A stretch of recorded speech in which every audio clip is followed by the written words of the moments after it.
Welcome to Spirit Baby Radio. I am your host, Kelly Meehan, Spirit Baby Medium, Medical Intuitive, and Mentor. I believe we are entering into a new psychic structure of our reality that embodies deeper trust, self-love, and fearless integrity. Our New World energy needs us all to make space for it, so we can support consciously conceiving parents, true intuitive pregnancies, and trusting the nature of birthing babies upon our lands with co-creation of heart. I thank you personally for tuning into all things spiritual and earth grounding, conversations that support each other and teach us to be open, free, and thrive within autonomous living and with the spark of wisdom. This is Spirit Baby Radio.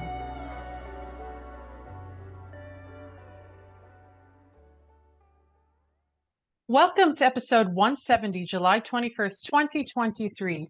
Healing the heart with energy and supporting others in the divine. Spiritual experiences can be a daily life adventure. Join the conversation of inspiration, support, and healing through connection, love, and being of service to the cause of humanity. Welcome, welcome. I have a guest today, and it is Mark. Mark, say your last name. Ludeman. Mark Ludeman, thank you for being here.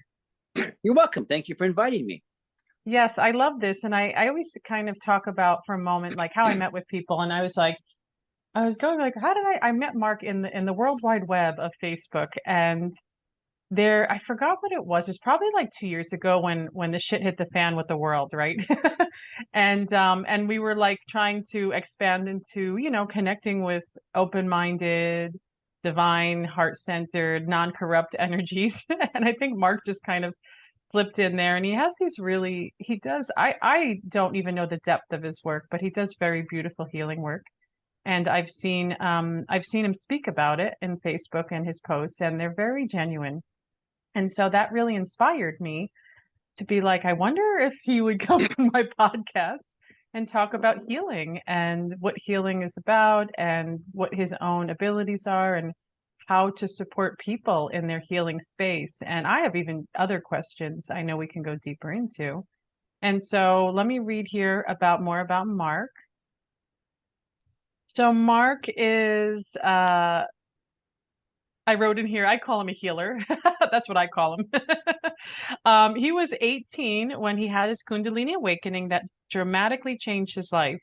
That led to him to his marriage of 50 years and a lifetime of spiritual and emotional and developmental growth. In that time, he learned that he had abilities. Mark supports clients in person and around the world. He has a way of running healing energy from source out of his hands, which can resolve and heal physical issues and emotions, along with in-depth counseling and support, strengthening one's connection to source and helping heal. He raised four kids and ran a business for 30 years before getting a farm on 40 acres with many animals and gardens. Together, he and his wife have a small retreat center with many health devices and teach alternative health. Wow, awesome. So welcome, Mark. And I want to kind of jump into just sharing a little bit about this awakening and then what changed in your life. And it's probably a very big question, but yeah, let's start from there. So you're talking about my awakening when I was 18, correct? Yes, absolutely. Okay, so my father was a minister. He had conferences. He did interdenominational work. And I went to this conference. I walked in the room and sat down. It felt like I was plugged into a light socket. Very intense energy. I had not expected it, had no plans for anything like this. It just happened. I spent 3 days in a highly altered state. If you walked in the room, I could tell you what you were feeling. And I do kind of a lot of that now, actually. But this gentleman had a private session with me and told me that I had the gift of healing, among other things. And that's when I learned that I had healing ability. He came several other times to other conferences for our church and things. And my now wife and I both lived in a group home that the church owned at that time. And we spent the evenings listening to, she was in charge of the tape library, and we spent the evenings listening to his tapes. And that's how we started our relationship. Oh, We both worked in hospitals. So we would spend time around the dinner table discussing our cases, which everyone else got grossed out about. But an interesting thing happened. The house was not, they were threatened by this relationship. They wanted to be very platonic. There was like 12 college kids, age kids there. So what to do? I got a letter in the mail from someone I did not know who knew my parents and said he had a vision and told him to hire me. Wow. I moved 100 miles away and worked for him. And her parents lived in a town close to there. She would come down on weekends and visit me. And 6 months later, we decided to get married. That's a love story there. Setting up to connect with each other. Yes. Tell me more. So so that's what happens when you have an experience like that. Is you get, like, I describe it as like when you're given your first bite of food, you never stop eating, do you? That hunger is always there. That's the way it was for me internally. So I constantly have done things my whole life for spiritual, emotional growth. It led me to India 6 times. I've been all over the world, been to see certain teachers, went to the Monroe Institute 4 times, went to Barbara Buddha School of Healing for 3 years. It's a long, long list. And then in between time, I raised 4 kids and started a business from scratch, which peaked at $4 million a year with 25 employees. I love that you shared all that because it makes you think the potentiality and the unlimitedness of people that we can do many things, right? It's like you had a family, work, and then the healing, and it's true what you're saying. It's like the hunger of it. You're like you're expanding more, and yeah, the trips around the world. Wow, that's pretty incredible because then you're working with different cultures, you'd say, or different ideas and philosophies of energy. Well, when I went to India the first time, that felt like home to me. Yeah. And I didn't for years feel at home here. That's a whole other story how I resolved that. Yeah. But that was my home for a long time. I went every 4 years, Wow. quite a while. I've traveled a little bit in Europe. I've been to Russia, but most of my travel is in that part of the world. India, Bhutan. We've been to Bali twice. Wow. Yeah, I've always wanted to go to Bali someday. But in India, is a specific area that you were drawn to, or was it just very random? Well, I think I've had past lives in India. That's partly why I'm drawn to it. Yeah. But no, not a Pacific area. I went with a group of a lady. Was going down to California when I would get exhausted from work. I've always been a hard worker, to this retreat center. And the last time I went to see to this church I heard about, run by a lady called Terry Cole Whittaker. And she announced she was leading a group to India. I came home and told my wife I'm leaving for India in 2 weeks. What'd she say? Well, she knows I'm a little bizarre, so Yeah, she taught me. I do all kinds of things like that. that's funny. Yeah. It sounds like me in my house. I'm that person that does like whatever random and then it's kind of like, okay. So so now then your healing journey continues to expand to where you are today. And I want to hear more. Here's my few questions I'll throw out there. What happens when you're in a healing space with people? And I do feel like, of course, we're in a time where we're always, I mean, healing is such a big major thing. And I know you see like the chronic disease and disorders and I want you to talk. I feel like I know what you're going to say, but I want to hear your heart take on it. Is what is this battle of just sickness and chronic stuff, And and yeah, give us some your own experience of just the healing with people, what you said, running energy through your body, through your being, and then yeah, Let me back up a minute, tell you a little bit more about India because I never quite finished sure. your question. So I went to see this Guru Sai Baba the first trip with 80 people. It was crazy. The second trip, we went back to the same place, but it's all about when you connect to source. Mm, I call them peak experiences. After we left the ashram, I had 2 hours, 4 hours to nothing to do in Madras. It was called Madras at that time. It's got a different name. Waiting for the airplane. I had my 2 kids with me. Wow. And my peak experience was we hired a car with every cent I had. Well, actually, they had. I was out of money. I used their money, hired a car, and that was my peak experience. So I figured out that it was not Sai Baba I was interested in, it was India. Mm, So every trip in India, we went a different place. I So love that. anyway, it's all Yeah. about connecting to source. That's what it's about. Yeah. And whatever leads to that experience. But my healing work changed dramatically after I closed my business in 2017. We traveled for a year. That's when I went to Sai Baba. We were actually almost moved there. And what really convinced me to do more with it is my last trip to Sababa, to Bali. Sorry, we were supposed to be gone, but the volcano went off, and no planes could fly. And I knew that might happen. They told me they were going to be super organized, like, because I checked it out. They weren't at all, but it all worked out. But this guy I had gotten to know, had driven us around, was our driver. Told me his wife was sick.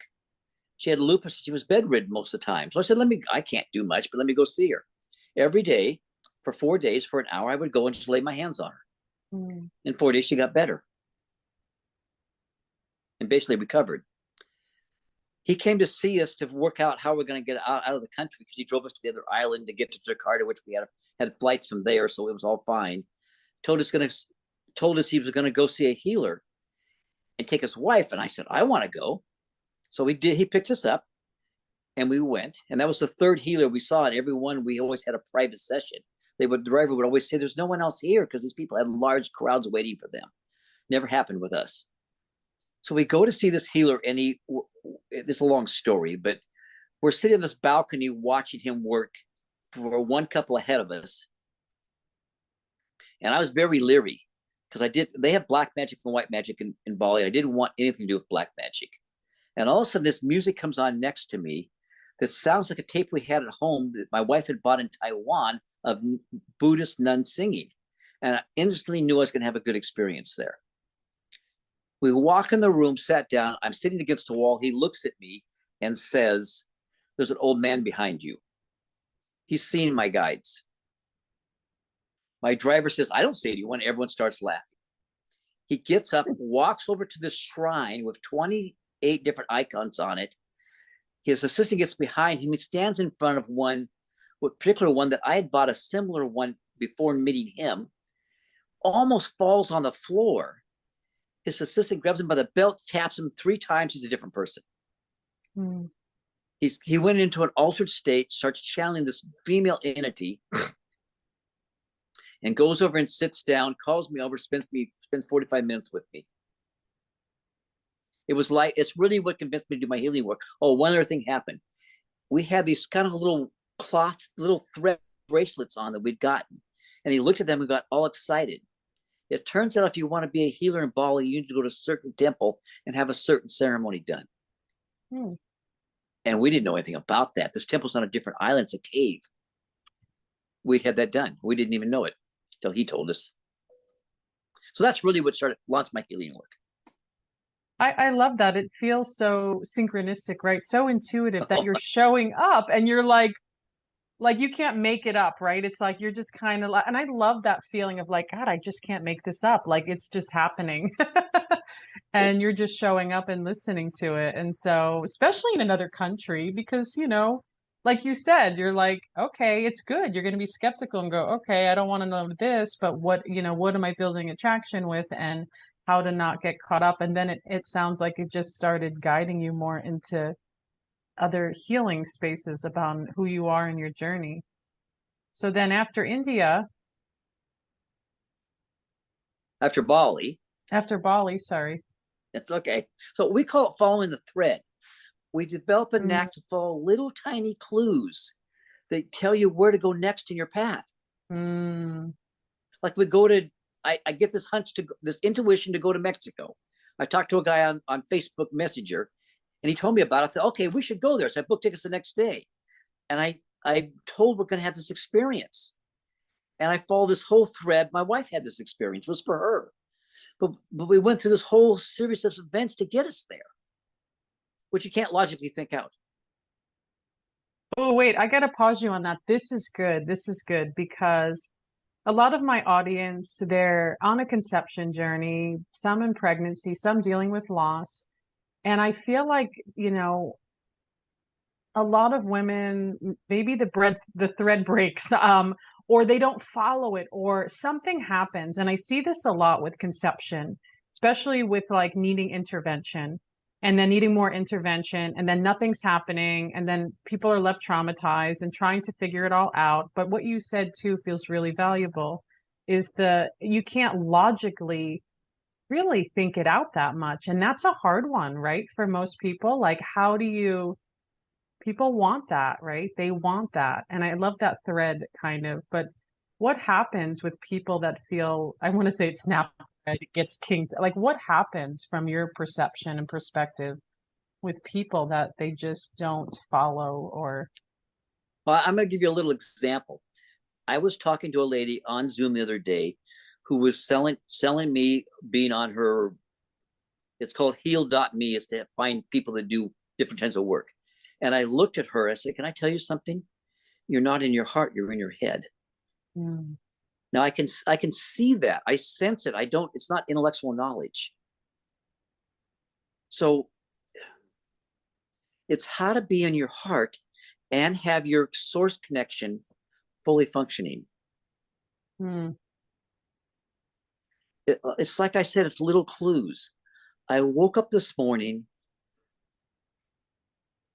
and suddenly my friend from England, who's an amazing healer, pops on and messaged me. And it was a whole discussion about what I needed. It's just, you can't make these things up. It just happens. yeah. And I feel like even when you say that, the beauty of it too is we get to bring witness to it. And I think that's the big piece. And I see when women are struggling, when things come together in certain ways without that push all the time, or that force, or I have to, the do to do list, then you get to see the fluidity of it. I think especially for the feminine energy, I feel like we're very fluid. And but I see a lot of pushing and stopping against how things move. And um I like that you call people out in their heart space. You know what's interesting, Mark? When you were just talking, I just started thinking the past 2 days, I've had these amazing healing experiences in my body. Like where I feel like a lot is changing in my sick body and the way that I've lived in this trauma space. And then you're making me wonder, like, is this because I was like, did I already see Mark 2 days ago? And now my body feels like more amazing actually than it usually has? Does that sound weird to say that? It happens all the time with me. Do you know what I'm saying? Yeah. If people will schedule a session with me, And then they feel healed.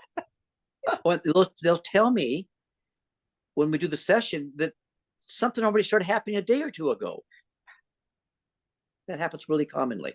Guess you can add me to the list. Um, yeah, yeah, when you said that, I was like, my mind went, oh, that's interesting. Like, let me go there because I like to feel good in my body. I like to feel, fully healed, we'll say. And I feel like I'm getting there more and more. And many people know my journey. I've like announced it here and there all over Facebook for many, many years, or not Facebook, sorry, my podcast over the years. And but so the healing take coming out of the logic. What can you say? What can you say more about that for those that are really struggling, like really struggling, um and they just literally feel like there's nothing, right? Maybe you've had people like that. I don't know. I'm sure you have. Well, it takes time. Now, Okay. it's almost all the people I work with are women. Interesting. Men don't like to work on themselves very much. They don't like to feel their emotions. They sometimes they'll do a session with me, but they don't go much farther with it typically. But I'll have people that I've worked with for a year that are depressed and really struggling. Mm. And we need to gradually, the energy that comes through me can take out physical pain, but also can heal emotional wounds. Mm-hmm. I had a guy I was working with one time for myself, and he said, "Oh, you heal ego states." I go, "What's that?" "It's an emotional wound." I knew I was doing it, but I didn't know what it was called.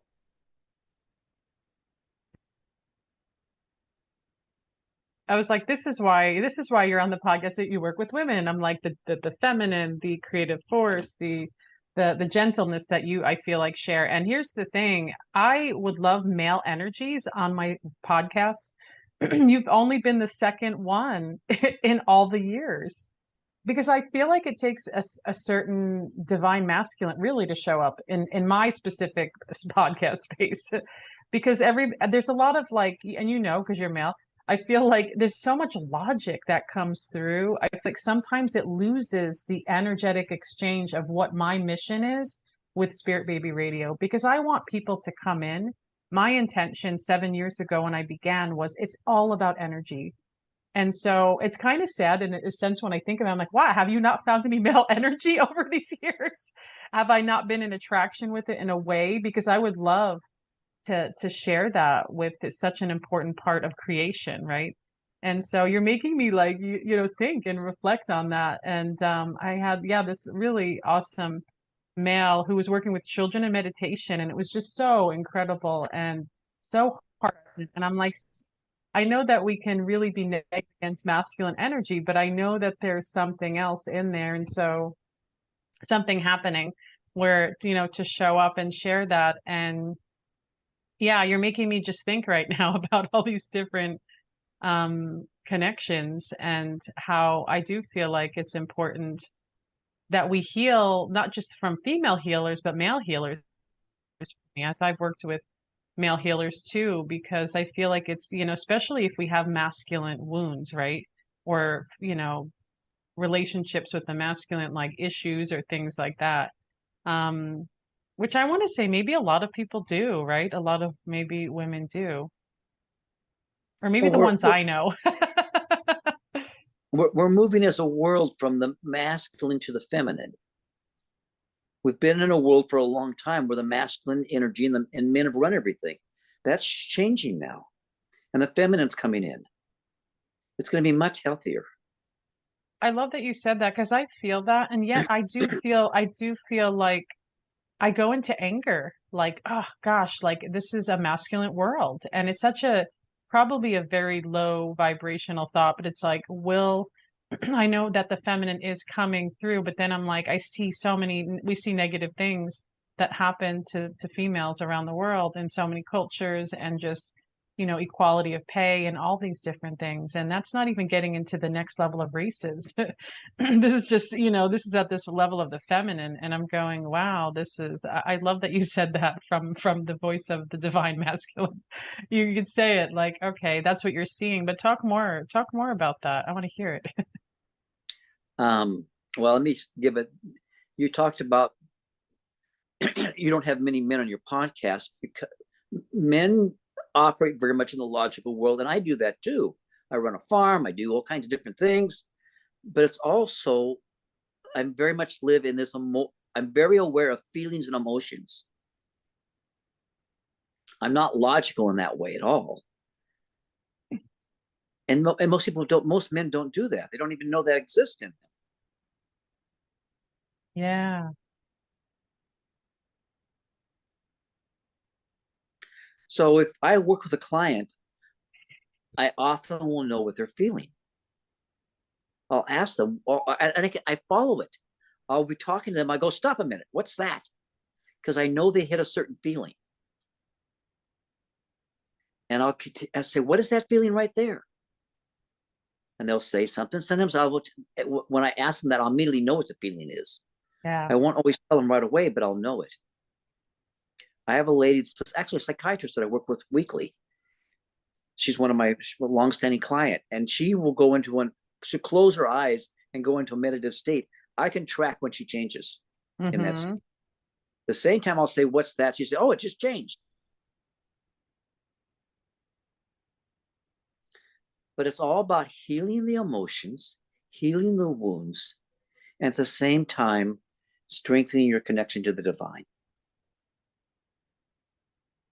And that's where it gets tricky for some, right? It's like I know I go in and out of states of like now, not more now, my energy is really accelerating now, but like in the past where I would go into the, the dark places and then I couldn't come out of them. Like I was like just living in them, functioning in them, right? And we see this with people, just like functioning in those spaces. But I think you said something earlier that was probably that it does take time and everybody is so And different.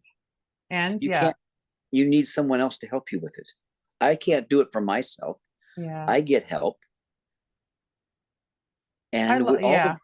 we all need the other person's input and the other person's healing ability. And you never know where it's going to come from.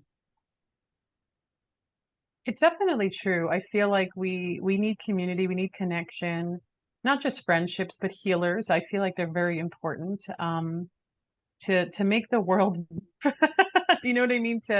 I know like I worked with different people throughout the years. I get very attached to one healer is how I work.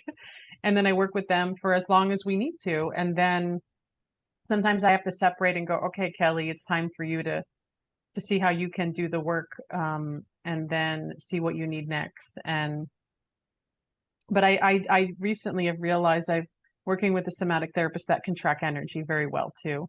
And we just do it by phone. And I was like, oh, I really need this nervous system. Just I need somebody to tell me, hey, where are you now in your body? It's like I need someone to tell me that. Like to my own accountability, it works. But sometimes I'm like, wow, it feels really nice. To me, it feels like love. It feels like there's for me in my relationship with this woman, it feels like she's mothering me. And I Yeah, I know totally agree that's with that. yeah, that's I something I totally agree with need it. or That's exactly fathering what it me or is. yeah.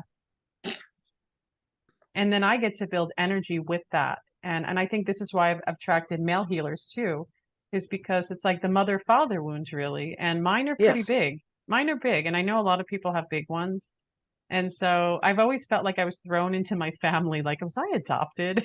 Like, I swear to you, I was like, where do I fit in? I felt like I came through very traumatically, by the way, but I also had very traumatized parents. And I was like, what is this shit about? Like, what am I doing?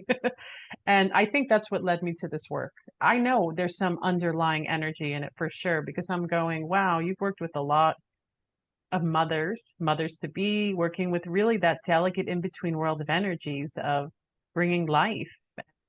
And then someone's like, well, do you feel healed? I go, wow, well, I must have really, because I've seen a lot of people and I'm still, I don't know if I'm healed. I don't even, maybe I'm just even that word healed. It just feels like being on earth feels like it's all about healing to me, but maybe it's different for someone else, you know? But I describe it sometimes as peeling the layers of an onion. Mm, And someone I was working with asked me, when do I get all the layers peeled back? yeah. When you get to that place, you're back to source. And that's what we're working towards. That takes lifetimes. I love that. Yeah. You say it, you're so gentle about it, like, yeah, like but I could see how you can hold really amazing energy for people because I could see, yeah, it's easy to go back into the thought process, the logic, the, this, that. But it sounds so forgiving when you say it that way, like, okay, just peeling back the layers and and it's okay. Like, right? It's okay. Exactly. Because we're all doing it. Yeah. I love this. People can't see this, but I feel like Mark is like he's giving me healing right now. Like because he knows that I can feel things. Like I feel my ground was doing something interesting Yeah. before. I could feel that's the fun thing about clairsentience. We can all feel each other. And so I remember when I would have healing work, I could tell where the woman I did long distance with this one woman and I could tell where she was standing in the room next to my body. And I was like, "You're on the left side of my lower body." And she's like, "Yeah, that's where I am." I'm like, "I know. I could feel you." Which then let's talk about energy. I mean, that's, energy is its own language and it speaks. It's like, maybe we don't have to know everything, right? Do you know what I mean? People say, well, how do you know that? How do you do that? But it's like, Yeah, why do exactly. we have to know everything? Exactly. It just is. People don't like that answer. So to address a little bit what you said about me working on you, Yeah. I became aware there was an emotional wound in your abdomen, I think on your right side. Look at, So I he's worked good, on, everybody. He's good, everybody. Listen to that one because that's where I'm dealing with major stuff. well, so I worked on that for a while. And then you talked about feeling stuff coming through your crown chakra. So I'm doing this, which is bringing, there's something Barbara Brennan called the horror line. It's a Yeah. line that starts 3 fingers below our belly button, goes up to source and down in earth. I work often with that. So I will raise my hand above their head, whether they're in person or across the world, and start bringing energy from the divine to strengthen that connection to source. And that's what I was doing when your crown chakra was opening up. Yeah. I know because when I'm in that place of source and oneness, it's everything just feels balanced, right? It just feels right, is how I can say it. So you were doing this a few days ago, apparently. My body feels so different. And it's so interesting because my logical part of me was going, what is it? Give me the one thing, right? That's where and I understand that a lot of people come to me, give me that one thing, Kelly, that I can fix, and then everything's okay. It's a lot to hold, and I always tell people it's layers. It's not one thing. It could be this one thing now, but other Exactly. energies kind of are, extracting or moving. And at one point in my early work, I was like, oh my gosh, people want that. And then as I evolved, I was like, wow, we're so layered. And but I do that myself. That's why I can't, I do that myself. Do you know what I mean? I know that and I tell people that. I understand that. Like I sometimes there are times where when I was dealing with a more chronic pain that I was like, oh, if I just had that one thing, give me that, that vitamin C, or tell me I have to run a marathon, or tell me to, get a new job. It's all these very like, give me a physical to me, like, but to me, then the realization was, oh, this is deep trauma. As I do feel like when the body has physical pain, chronic disease or issues, I'm like, oh, that's a really deep trauma in there. And I feel like most diseases, I feel like are spiritual, all spiritual in nature, right? And working with the energetic, of course. And I even would say that like someday, I'm sure we're going to evolve into a place where we can see even disease as a frequency disorder, is what I'm going to It call it. is. Yeah. It exactly is. Because people go to the doctor and they go, well, the doctor didn't fix me. And I'm trying to be more loving towards our medical community. And I said, well, why do we put so much power into that doctor? I'm like, what about your own advocacy and your own health wisdom? Like, people are like, I don't know, we've been submerged subconsciously into believing that we can't that we can't heal. Is this what I've learned in my own healing journey?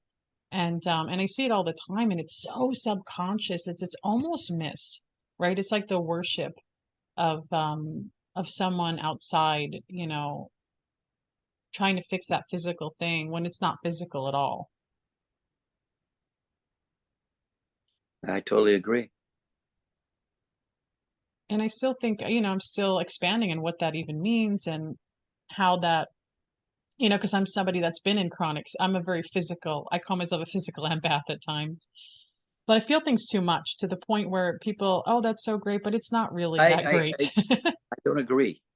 I don't think you feel things too much. No? You don't know how to work with it properly. That I agree.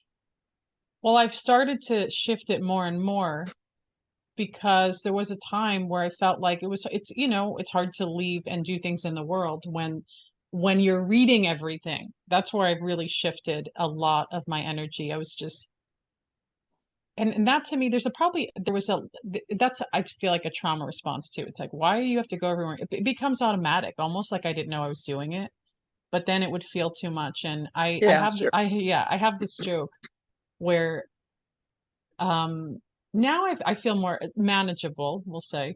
and I could function in the world from 9 to 9. It's like great. But like I was telling someone, like we were in a place and oh, they had these bubbles for the kids. And as soon as the bubbles went through, I instantly felt they felt very toxic. I'm like, I feel like the canary in the coal mine, someone called me. And I'm like, you could put me in any place that's toxic. I will know right away what is happening in that environment, in that space. It's just instant for me. And so I was like, doesn't anybody feel these bubbles? And I'm like looking around going, I literally, and I don't know if it was physical or psychic, to be honest, but I felt like it was hurting my lung a little bit. And then I was hanging out with a doctor friend and she turned and she goes, oh, yeah, now that you say that, I do feel the bubbles are a little weird, right? And I'm going, oh, that's so interesting. Like it's just an observation I was making and something I've noticed in the past year even. I was like, okay. I was like, that's okay. Like that's maybe your warning to go, maybe I should walk away from these toxic bubbles that the kids are Exactly. playing in. That the kids are Exactly. playing in, not make a big deal, but I did question it and at first like, oh, what is this? Like I think I'm always maybe even you are too, always in observation with my body and feeling and sensing and learning.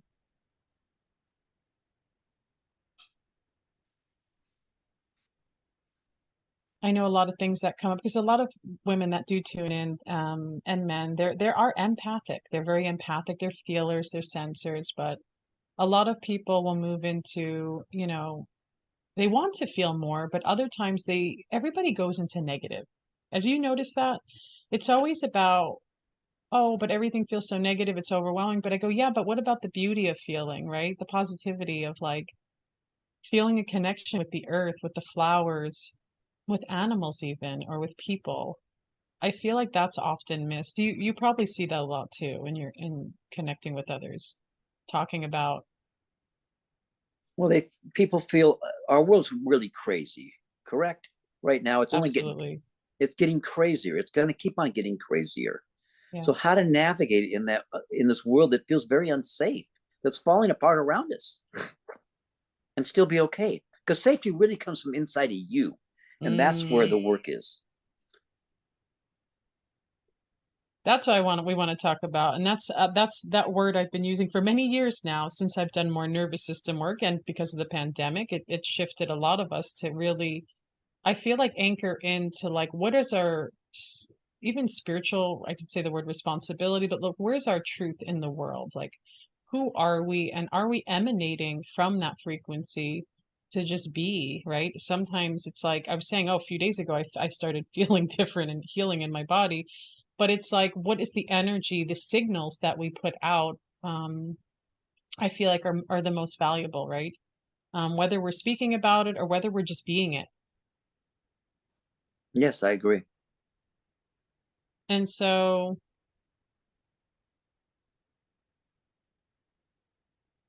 So using you as an example, okay. tell me what's going on in your heart. Here Because we go, everybody. We're going. It did? Yeah. Yeah. it shifted a little while ago. Actually, it shifted twice. Interesting because somebody shared that somebody passed away yesterday, and I felt really sad for that. And I always come back to grief when we've connected before, and I talk about grief for some reason. I'm like, grief seems to be a stepping stone of so many things for me. And so I kept thinking about it all day yesterday. Somebody she loved so dearly took their life, and I'm going, oh my gosh. And then this morning, right before here, I was like teary-eyed because there's a little girl who's been sick that we've known. I don't know her personally, but she was at the school when we were at the school years ago, and she was a little girl that I saw always in between worlds, like, and then she finally passed this morning. And then I was like, I found myself tearing up, and I'm going, oh yeah, how sad for the family. But how much freedom also I thought that this little girl, I mean, if you saw what she had to live through and all the medical things she had to do, I don't know what kind of life that's to live. And I have a really deep feeling for that medical stuff because I was not to that level, but I grew up sick a lot and hospitalized. And I thought, oh my gosh. And so that's really comes up. Um, there's probably so much more around my heart, but Well, but I've well, noticed that this grief feelings the past 2 days. hey, And what happens if you open the, I get the picture of this door opening in your heart. Yeah. What happens if you open your heart more? Ooh, when you say that, the first thing that comes up is a little reluctance. Yeah, I got that. Yeah. Like a step in and step back, like, oh, wait, what? And I'm sure there's a deeper healing even in the grief for me for so many reasons because I lived a long time not knowing how to be in grief. And then it just all came rushing at me more physically in my body because it needed to go somewhere. That's why I'm all about like how do we, logically I understand about processing grief, right? It's like, but Yeah, then in my being it was such a different experience and so well, yeah, but this girl you're yeah, talking about, there's yeah, two aspects. There's her family, yeah. which has the loss, but there's her like a bird being set free. I love her bird and her setting free. That made me feel really joyful.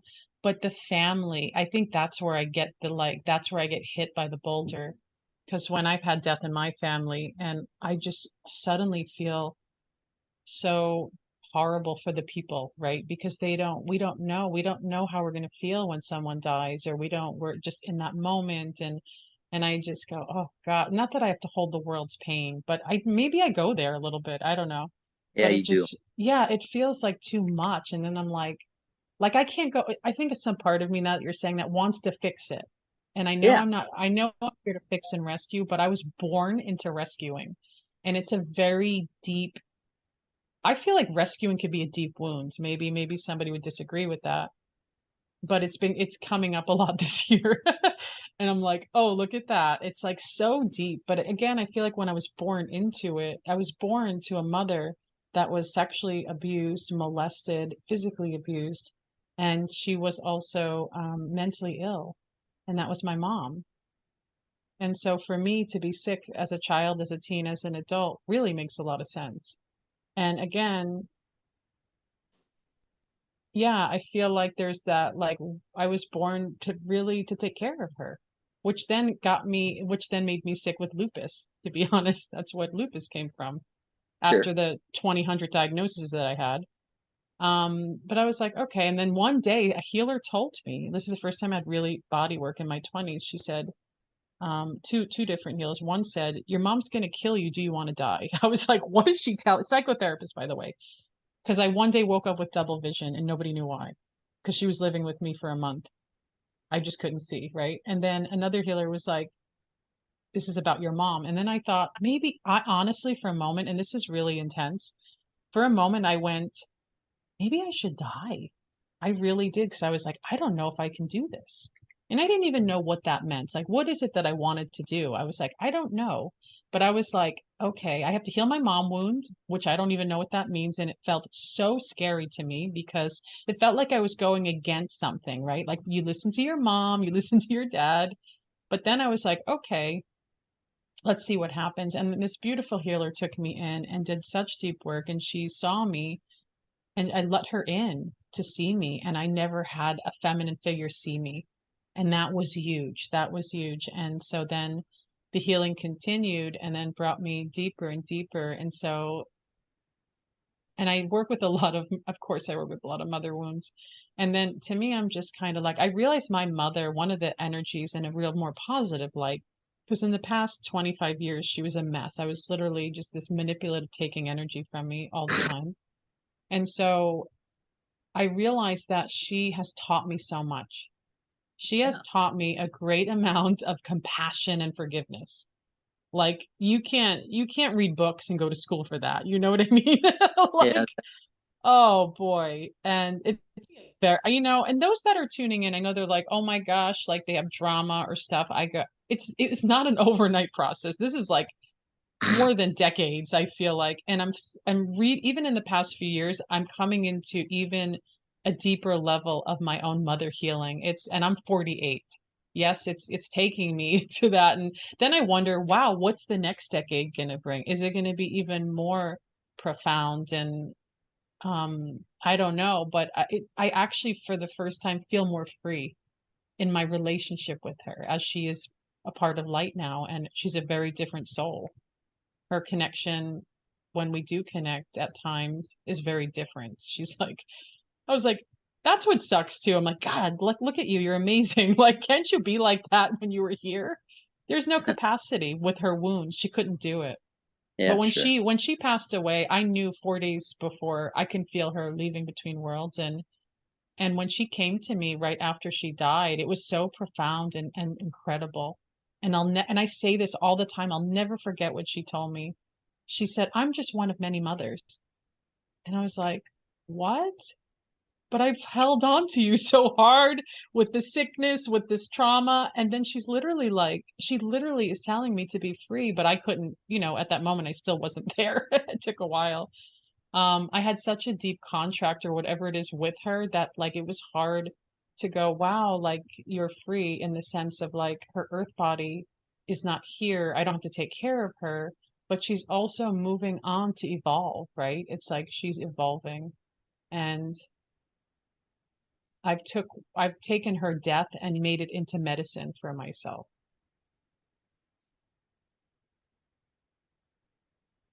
So the question to ponder is, how do you fully be in the pain and accept it without even trying to change the points? Well, that's where I'm moving into. I feel like it's true. Yeah, absolutely. It's to me, it's like really what you're saying is a being in the heart Uh-huh. and just, Yes. and then really not letting the thoughts, of course,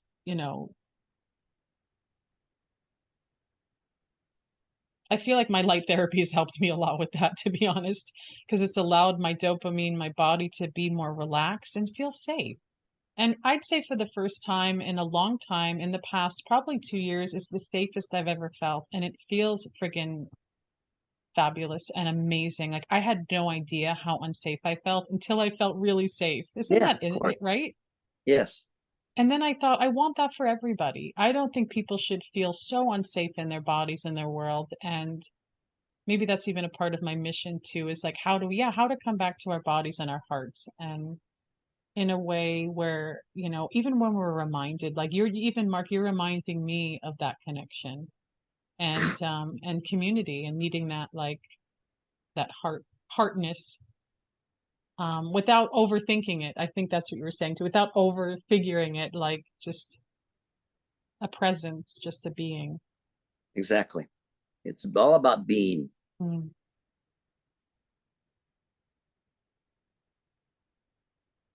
And I even think about, those, connecting with their children, connecting with the journey.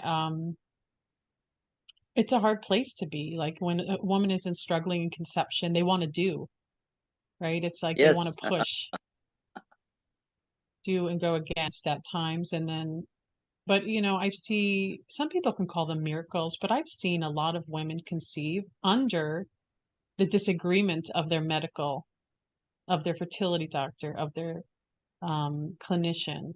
And I'm like, that's something really big. That's big. Because I feel like people know when they feel that creative flow in them to be like, I want to be a mother, I want to be a father, I want a child.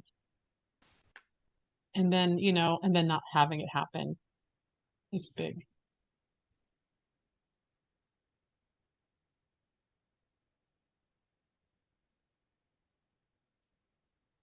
So Mark, we're coming up to the end, but I was like, I could come up and see you sometime because you're not that far away, probably not. How far are you from Los Angeles County?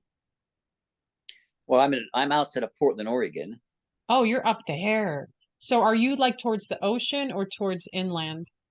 I am halfway between Portland and the ocean. Oh, okay. Yeah. I've been up to Portland. I was 2 years ago. We took a drive just to see the city.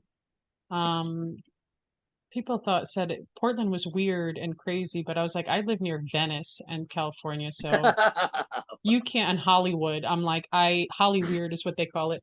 I have never, so when I went up to Portland, what do they call it? There's like jokes around Portland, right? But I didn't think it was that bizarre. Either No, that means, yeah, I was like, but maybe if you live in Middle America and go there, it's bizarre. But it was a very beautiful. I loved how this is what you don't see here. It's like pine trees, Fir like trees, around a city. Yeah, what is fir it? trees. They're fir trees. Yeah. Yeah, my 40 acres is 20 is includes 20 acres of forest. Wow. Yeah, that's like there's something magical about the forest up there. And I saw it. I really saw that. And that's not a bad drive. My best friend lives in Cottage Grove. So Yeah, that's not super far. I know where that. My parents lived there for a while. yeah, yeah. So I would love to meet you in person someday. That would be awesome. Would be wonderful. Yeah, well, we'll make that happen. But I want you to share now that we're coming to the end, any final words you can leave with the energy of this space and ways that people can contact you for some of your services. Well, the contact part is the easiest. You can find me on Gmail at healingponds, HEALINGPONDS at gmail.com.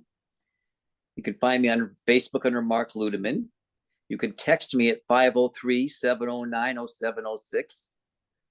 Facebook Messenger, I have a lot of conversations with people on. And you can always come see me. We have rooms we rent out and campsites. We have about Oh, 70 animals and gardens and greenhouses. And then we have all these health devices. I spent an hour and a half in my hyperbaric oxygen chamber last night. oh, is that like ozone therapy or no? No, it's really different. Oh, It's a tube that puts you under pressurized air so you get oxygen into your plasma. wow, that sounds amazing. It's my wife's favorite device, and we have many. Oh, Um, wow, I love that. so I'll lay on my pulse electromagnetic field device and then go in my hyperbaric oxygen chamber. Amazing. And so, yeah, the hard part, final words to leave us with. It's, there's a guy named Robert Monroe. He is probably the biggest, most famous name in out of body travel. He started having them spontaneously and didn't know what it was. And he thought it might be crazy. He thought he might have a brain tumor. He had no interest in personal and spiritual growth. He finally realized, hey, this is just an ability I have. So he developed, and he was in the radio industry. He developed something called hemisync, where you put one sound in one ear and a different one in the other can put you into deep states of consciousness. He asked his guide one time in one of his out of body experiences to show him God. God, he called it the emitter. It's a space in the center of the universe that puts out this energy that everything is being created out of. We want to personalize God. We think it's a being. There is no God. It's just an energy that comes from source that we and everything emanates out of. If you study science, the universe is constantly getting bigger because this emitting energy is keep on coming out. Everything's expanding. So it's all about being connected to source and being inside ourselves and aware of our own body and our own feelings. So what's happening with them?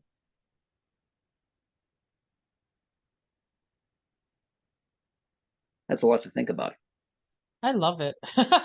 It gets me excited. I'm like, yes. Beautiful reminder. Thank you so much, Mark, for being here and sharing. You're welcome. I very much enjoyed it. Yeah, And I cheated and worked on you at the same time. you did. And now everybody gets to hear more of me, which I tend to be very open anyways, but this was real. This was a real experience I wasn't expecting, but I'm completely open. I trust Mark's energy and his connection to the source, to the divine. And so thank you so much for being here and sharing a healing with me live. Well, and I know when you're open or not. I've had people ask me to help this person or that person. I can tell, no, they're not open. But I also do things where I will work through you, for example, or work through a person to another person to another person. Yes. I can work on their child through them, but I'll know if the child's open to it or not. That's amazing. Yeah, that's good. That's a good resource because we do get a lot of people that have a lot of stuff going on with their babies and with their children. And to work through that. Yeah. And so you know where to find Mark. You have his contact. I will put those in the show notes as well. So you'll have to message me on that details of that. And thank you for being here and expanding us and healing. And I want to thank you all for joining episode 170, Healing the Heart with Energy and Supporting Others in the Divine.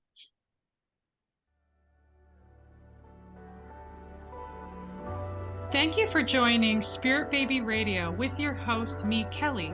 And please join my newsletter for Spirit Baby 101 video on tips and practices. Order my book, It's a Journal, Sacred Communication, a Spirit Baby Journal, and cards for your healing journey. Spirit Baby Oracle cards, Soul Answers from Spirit Baby. To learn more about my services and supporting people all around the world in private one-on-one sessions, online classes, programs, and private VIP retreats, you can reach me at kellyanmeehan.com or spiritbabymedium.com, as well as on Instagram at spiritbabymedium, and email is spiritbabymedium@gmail.com. Remember to always listen to your heart communication, and your spirit child says hello. Thank you for joining.